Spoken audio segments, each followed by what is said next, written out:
Hello and welcome to the chemistry class once again. आज हम पढ़ रहे हैं कार्बोनियम आयन के बारे में कुछ और जानकारियाँ। पिछले क्लास में हमने कार्बोनियम आयन के अभिलाक्षणिक गुण या कैरेक्टरिस्टिक्स जो प्रॉपर्टीज़ हैं वो देखी थी, और उसके साथ ही हमने देखा था कि उसके स्ट्रक्चर्स, कार्बोनियम आयन इंटरमीडिएट का स्ट्रक्चर कैसा है या उसकी संरचना क्या है, उसका इलेक्ट्रॉनिक कॉन्फ़िगरेशन, इलेक्ट्रॉनिक अभिविन्यास कैसा है।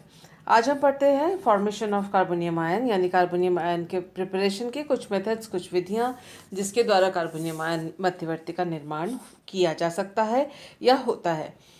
पहली विधि जो हम पढ़ रहे हैं that is heterolytic bond fission of carbonium of carbon hetero atom bond, यानी कार्बन और किसी एक दूसरा जो हेट्रो एटम है, वो हेट्रो एटम ऑक्सीजन, नाइट्रोजन कुछ भी हो सकता है या हैलोजन हो सकता है, उसके साथ अगर कार्बन का बॉन्ड है या फिर इलेक्ट्रोनेगेटिव एटम कोई किसी का बॉन्ड है, इलेक्ट्रॉन आकर्षी समूह का बॉन्ड है, तो उसके साथ अगर कार्बन का बॉन्ड है तो कैसे उस बॉन्ड के हेट्रोलाइटिक फिशन, यानी बंध के दो इलेक्ट्रॉन्स दोनों के दोनों इलेक्ट्रॉन आकर्षी समूह लेके चला जाए और कार्बन के पास जो है पॉजिटिव चार्ज रह जाए या इलेक्ट्रॉन न्यून कार्बन रह जाए, जो कि कार्बोनियम आयन मध्यवर्ती बनाए, ऐसी स्थितियों के बारे में।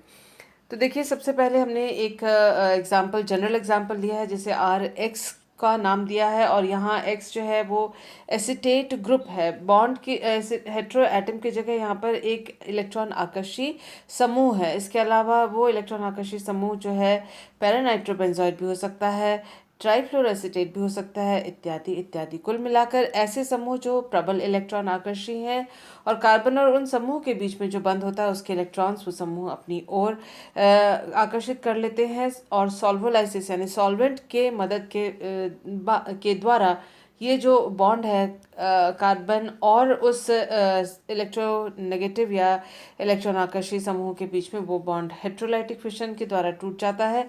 दोनों इलेक्ट्रॉन वो ग्रुप लेके चला जाता है और एक्स माइनस बनाता है, और कार्बोनियम आयन कार्बन के ऊपर प्लस चार्ज वो रह जाता है। तो ये इस तरह से कार्बोनियम आयन मध्यवर्ती का निर्माण हो सकता है। दूसरा है, देखिए, यहाँ पर एक्स जो है वो हैलोजन हो सकता है, यानी अल्काइल हैलाइड का मेटल आयन के प्रेजेंस में अगर फिशन होता है। कौन सा फिशन? Heterolytic bond fission. बंध के दोनों इलेक्ट्रॉन्स जो है इलेक्ट्रोनेगेटिव एटम अपने साथ लेके चला जाए और एक्स माइनस के रूप में निकल जाए, तो एक्स माइनस जो है ए जी प्लस के साथ यहाँ इस एग्जाम्पल में दोनों ये ए जी एक्स बना के निकल जाते हैं और रह जाता है कार्बोनियम आयन इंटरमीडिएट। आइए देखते हैं एक और विधि। Carbonium ion intermediate can be made by heterolysis of onium salts. Onium salt के हेट्रोलिसिस के द्वारा, हेट्रोलिसिस वही है कि बंध के दोनों इलेक्ट्रॉन्स जो हैं वो एक स्पीशीज़ ले जाए और दूसरा स्पीशीज़ इलेक्ट्रॉन न्यून या बिना इलेक्ट्रॉन के या इलेक्ट्रॉन की कमी का दूसरा स्पीशीज़ रह जाए। तो देखिए, अल्कोहल का अगर hydrogen ion intermediate hydrogen ion के द्वारा प्रोटोनेशन किया जाए तो इस तरह से OH2 प्लस बनता है, जिसमें से वाटर जो OH ग्रुप है ये अच्छा निष्कासित होने वाला समूह के रूप में परिवर्तित हो जाता है। फिर इसमें से ये दोनों बंध के दोनों इलेक्ट्रॉन्स ऑक्सीजन अपने साथ लेकर H2 मॉलिक्यूल का निष्कासन या वाटर मॉलिक्यूल का निष्कासन होता है, और कार्बोनियम आयन मध्यवर्ती बनता है, क्योंकि इलेक्ट्रॉन न्यून कार्बन यहाँ पर रह जाता है। इसके अलावा ईथर का भी जब हम प्रोटोनेशन करते हैं तो इस तरह से ओनियम सॉल्ट का निर्माण होता है, और कार्बन और ऑक्सीजन के बंध के दोनों इलेक्ट्रॉन्स हेट्रोलिसिस के द्वारा ऑक्सीजन अपने साथ ले जाए और अल्कोहल का मॉलिक्यूल बने, और कार्बोनियम आयन मध्यवर्ती का निर्माण इस प्रकार से भी हो सकता है।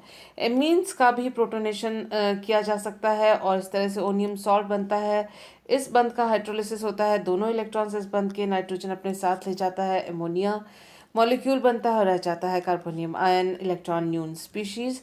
इसी तरह से थायोल्स का भी प्रोटोनेशन करके हम ओनियम सॉल्ट के माध्यम से कार्बोनियम आयन मध्यवर्ती को प्राप्त कर सकते हैं।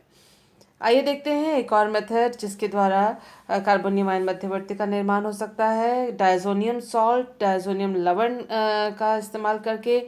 इसमें जो नाइट्रोजन और कार्बन के बीच में जो बंध है उसके इलेक्ट्रॉन्स नाइट्रोजन अपने साथ ले जा रहा है और नाइट्रोजन मॉलिक्यूल का निष्कासन होता है, और आप देख सकते हैं कि कार्बोनियम आयन मध्यवर्ती रह जाता है क्योंकि बंध के दोनों इलेक्ट्रॉन्स हेटेरोलिसिस के द्वारा नाइट्रोजन के साथ चले जाते हैं।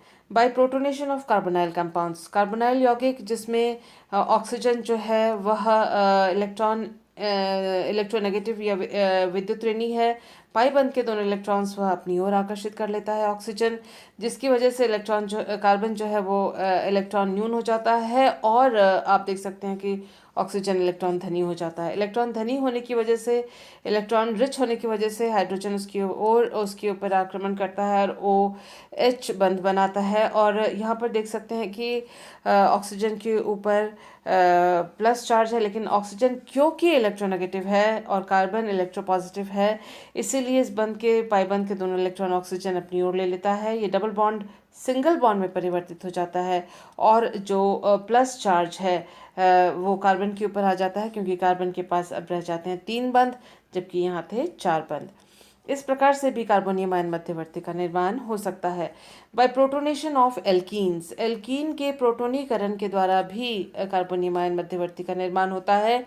आपको बता दें कि ये प्रोटोनेशन जो है वो मार्कोनिकॉफ नियम के तहत होता है, और इसकी वजह से जो है यदि फ्री रेडिकल्स के उपस्थिति में हो तो फिर एंटी मार्कोनिकॉफ नियम, लेकिन यहाँ पर आप देख सकते हैं कि जो एल्कीन है उनका जब प्रोटोनेशन हुआ है तो वो मार्कोनिकॉफ एडिशन ऑफ हाइड्रोजन जो हुआ है वो मार्कोनिकॉफ नियम के तहत इस तरह से कार्बोनियम आयन मध्यवर्ती का निर्माण हुआ है।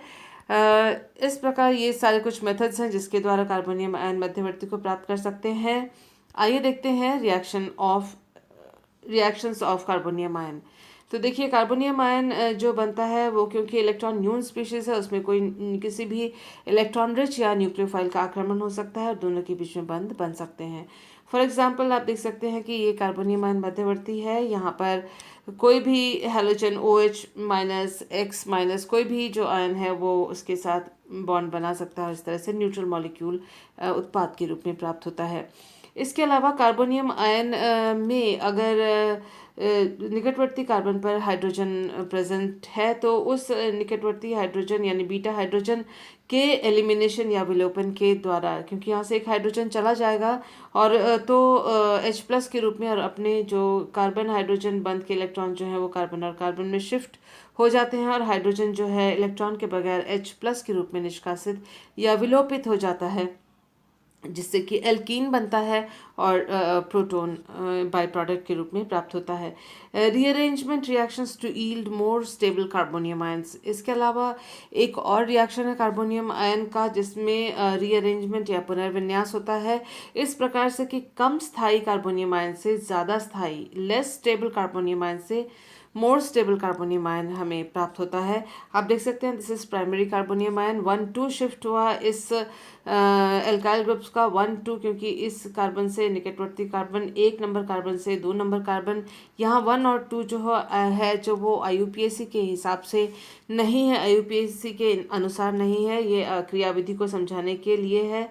तो पहले कार्बन से लेके दूसरे कार्बन पर वो चला जाता है CH3 या एल्काइल ग्रुप, जिसकी वजह से जो है कि प्राइमरी कार्बन से यहाँ पर आप देख सकते हैं टर्शरी कार्बोनियम आयन हमें प्राप्त होता है। ये प्राइमरी कार्बोनियम आयन है, ये टर्शरी कार्बोनियम आयन जो कि ज़्यादा स्थायी है वो प्राप्त होता है।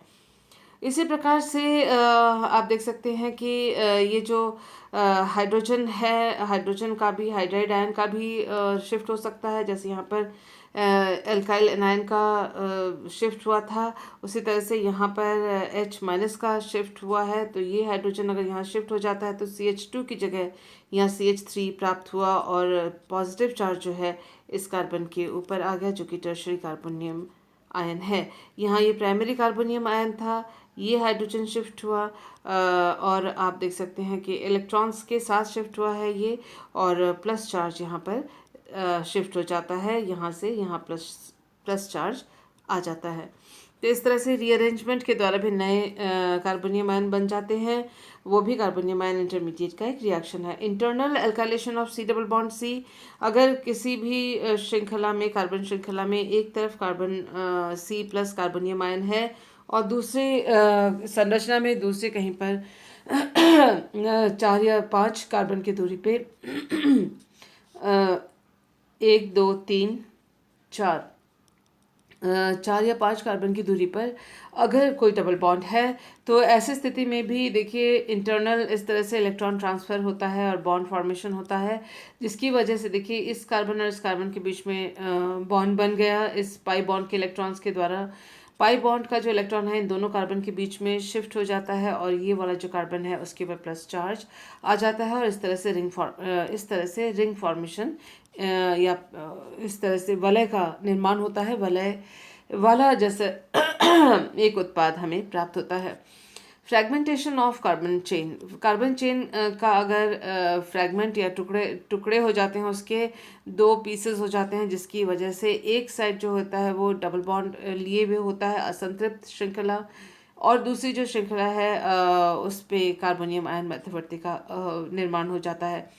तो देखिए ये यहाँ पर ये वाला जो बॉन्ड है वो टूट रहा है, तो बंध का टूटन यहाँ से होता है या श्रृंखला के छोटे टुकड़ों में परिवर्तन हो जाता है। श्रृंखला कार्बन श्रृंखला, तो ये एक और ये 2 पीसेस फ्रैगमेंट्स बने, एक के पास कार्बोनियम आयन रह गया और दूसरे के पास डबल बॉन्ड सी, क्योंकि इस बंध के इलेक्ट्रॉन्स जो हैं वो इन दोनों के बीच में शिफ्ट हुए तो CH2 डबल बॉन्ड CH2 का निर्माण हुआ और ये बॉन्ड टूटा, तो आप देख सकते हैं CH2 प्लस, तो CH2 प्लस, इस तरह से एक नए कार्बोनियम आयन का निर्माण होता है, साथ ही साथ एल्कीन बनता है फ्रैगमेंटेशन के द्वारा। Reduction of carbonium ion to give free radicals और कार्बन आयन अपचयन भी हो सकता है। अगर एक इलेक्ट्रॉन कार्बोनियम आयन ग्रहण करता है तो फिर फ्री रेडिकल प्राप्त होता है। अगर 2 इलेक्ट्रॉन ग्रहण करता है तो एनायन बनता है।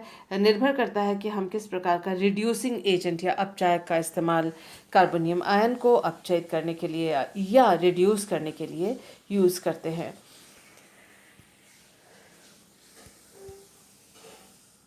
मुझे उम्मीद है आज की इन्फॉर्मेशन आपको समझ में आई होगी। रिपीट करके वीडियो देखिएगा। अगर आप कंफर्टेबल हैं तो हिंदी में वीडियो बनाइए और कंफर्टेबल है तो इंग्लिश में। इसमें कोई जो डाउट वाली स्थिति नहीं होनी चाहिए कि किस में बनाएं। आप जिस मर्ज़ी जिस लैंग्वेज में बना सकते हैं। फिर भी अगर डाउट रहे, रिपीट करने के बावजूद, वीडियो को रिपीट करके देखने के बावजूद, फिर आप मुझे कॉन्टैक्ट कीजिएगा। Thank you for being with me.